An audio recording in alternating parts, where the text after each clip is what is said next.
Hello, welcome to Sadbuster Living. I'm Shalise, and here is another money management video for you. So, I've been thinking a lot lately of frugal versus cheap. What makes something frugal and what makes it cheap? What is frugality? And there's been kind of this quest within me. I don't like how to put that. That sounds very fake. There's been this question inside of me of like, what makes it frugality? And sometimes I'll get these thoughts in my head of like, what makes it this? What makes it minimal? What makes you a minimalist? What makes you a homesteader? What makes what makes you frugal versus what makes you cheap? And a very good definition of frugal leading to frugality is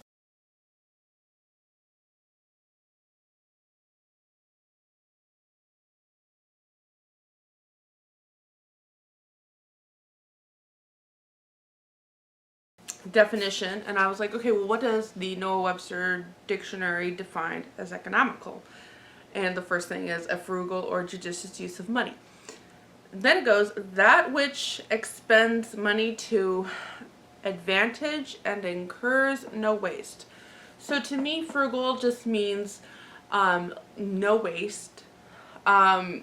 Basically managing your money well within your means and not living lavishly. The definition for me of cheap is basically trying to live on nothing to whatever expense it takes, whether it's money, life, health, whatever. And my first thought of cheap as a illustration would actually be of something I just learned recently of like the cheapest woman around. She was very wealthy, but she was very proud in how cheap she was, to the extent that her children were kind of just done with her. It was hard to keep servants, things like that. And when she died, like, she had the underwear that she had back when she was in high school, even though it was threadbare and pretty much just not really useful at that point. And that's cheap. America's cheapest family. How little can you live on? And then it goes to, well, what are we trying to do as managers of our homes? What are we trying to do? Are we trying to be cheap or are we trying to be frugal? Cheap doesn't necessarily mean frugal. You can buy cheap items and end up spending a whole lot more than you would have if you had just been frugal and bought a higher quality thing that you wouldn't need to replace time and time again. There's a good example of cheap versus frugal. There is a really interesting video that I watched not too long ago. I'll leave it in the comments below because I don't remember the channel name and I don't even remember the title of the video. But I just happened to come across it, and it kind of started these little ideas in my head of, well, do we want to be cheap or do we want to be frugal? I sometimes think that, I'll be sexist here, I sometimes think that as homemakers, really think about the bargains we can get, and it's almost this game of how cheap we can get it. There's nothing wrong in that. I'm not saying that there is, but we almost kind of lose an essence of managing our money wisely when we get sucked into this idea of how cheap we can get something. Whether or not we need it, whether or not it's useful to our life, if you spend $2 on something that is an out of a mind bargain, best thing I could have ever thought I would find in the deal for this, but I didn't really need it, you still spent $2. That wasn't really a frugal decision, no matter how cheap it was. And there's a lot of that, I think, especially within the influencer world, with new apps coming out that try to sell you these amazing deals on these amazing items that you could never, in your wildest dreams ever think to own, but now you can because it's so cheap. Some of you may understand what I'm talking about. I've been approached by that company a few times to do reviews on the channel, and every time I think, this doesn't align with my values. Yes, you can find really cheap things on there, and yes, I'm sure I could get items that I would use really cheap, but if I wouldn't buy it in the first place, buying it at a reduced price isn't frugal and isn't going to be benefit to my family at all, because that money is gone. Yeah, the item's here and it's great, but for how long? Things aren't really made with quality these days. Your shoes don't last as long. I don't know if anybody else has noticed this, but my husband and I certainly have. We are replacing shoes, good quality shoes, a lot faster than we had done years past. Even certain items that my husband buys that he needs to work on cars and stuff, he's like, the quality has just gone down for what I was used to be able to get back in, when I first started all this. He said the quality's down, but the cost is up. Sure, I can find a cheaper version of it, and sometimes it's just as good as the expensive one, because the quality is just not there anymore for anything.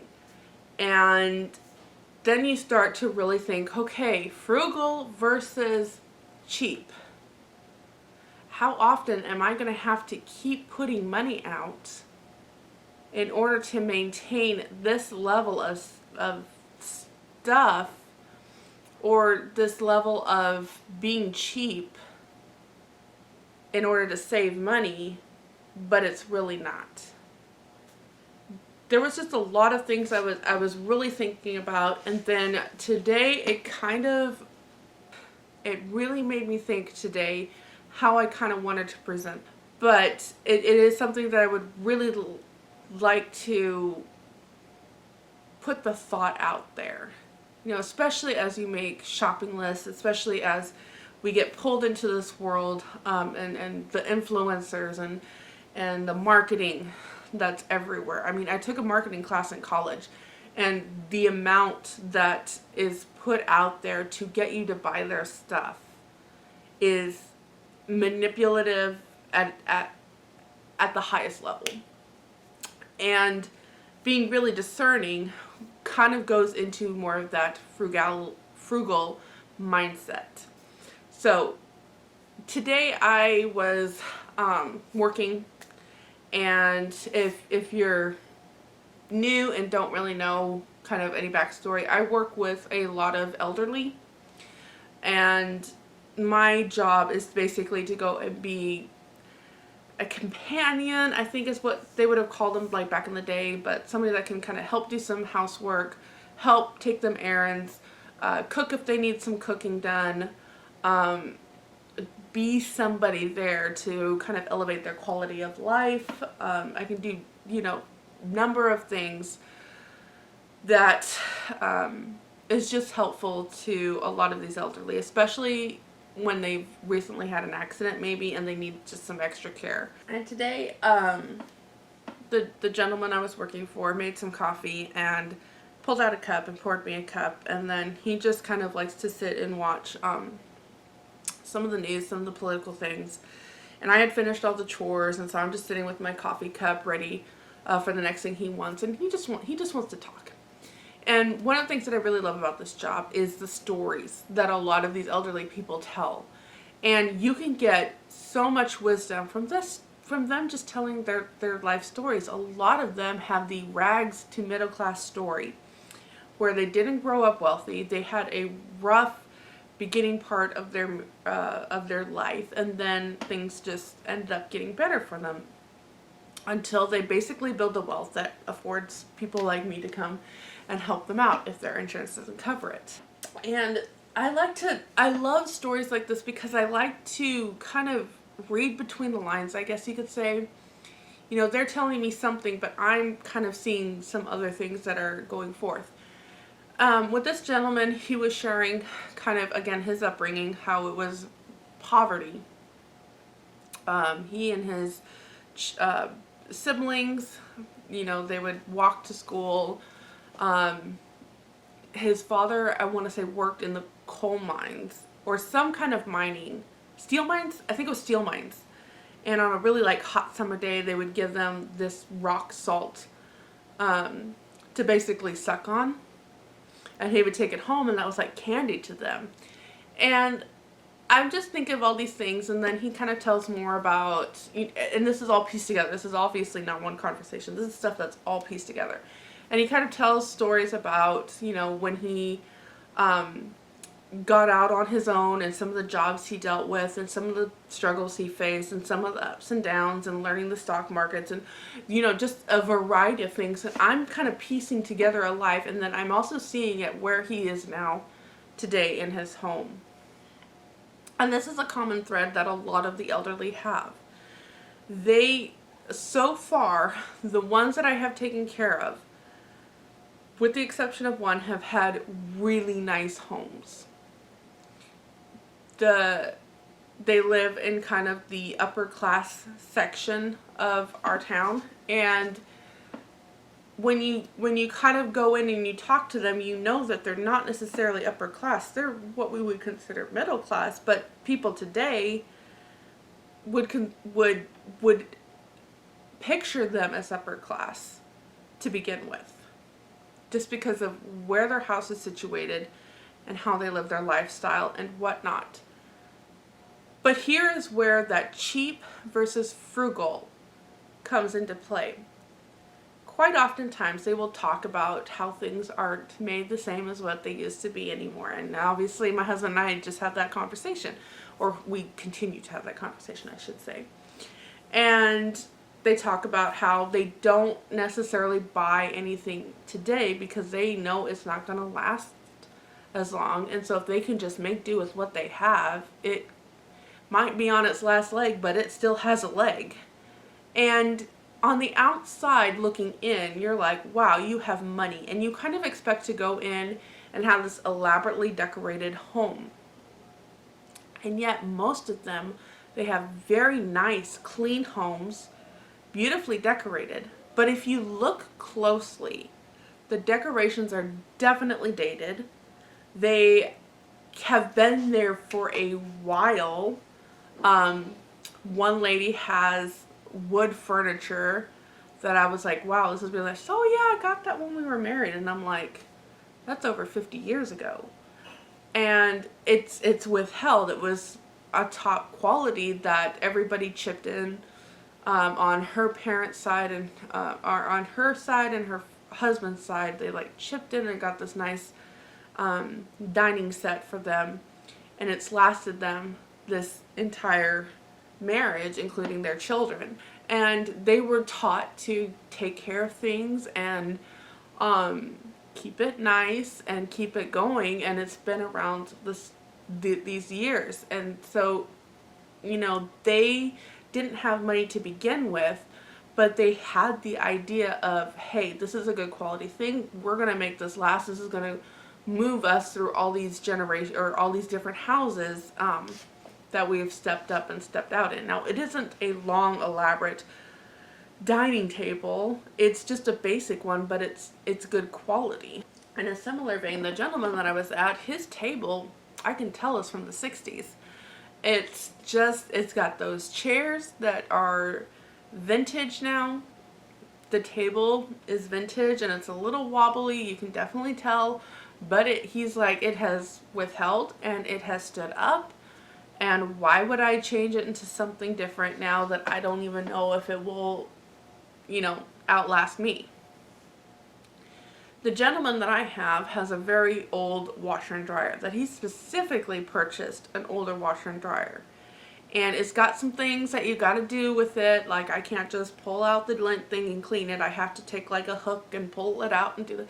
But those washer and dryer have lasted him a whole lot longer than another family that I've taken care of who just had to replace their washer and dryer that they've only had for 5 years.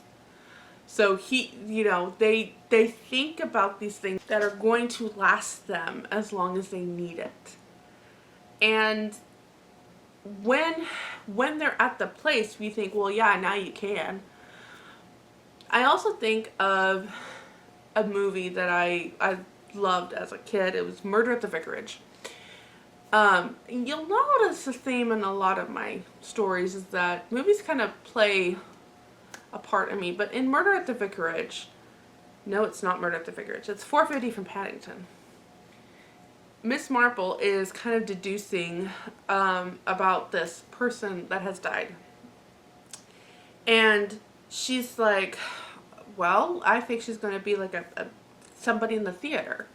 And they're like, well, how do you figure that out? And she's like, well, her clothes and items indicate that she has times when she has money and she has times when she just buys throwaway things. And that to me stands out. It's like, yeah, when we don't have money, us poor people, when we don't have money, there are times when we have it and it's like, oh yeah, let's, buy the things that we want to buy. And then when we don't have money, it's like, well, we'll just get us through the next few months. And that's where that cheap versus frugal idea comes into play in my mind. Frugal says that when things are hard, if we can get by without it, let's save up for when we can and buy the quality that will last us, if we can find it, for several things rather than constantly kind of flip-flopping and having to replace, in essence, wasting money, which goes back to the idea of incurs no waste. If we're buying something that's cheap in order to get us through, that is a waste. We're not expecting it to last. We worked hard for that money to begin with, and for it not to last is wasteful. So it kind of goes into a lot of aspects. Like when you think about that, when you go into that mindset of, do I want to be cheap or do I want to be frugal? Billionaires can be frugal. Do I want to be cheap or do I want to be frugal? It doesn't just start with things like shoes and cars and things like that. It goes into a whole realm of things.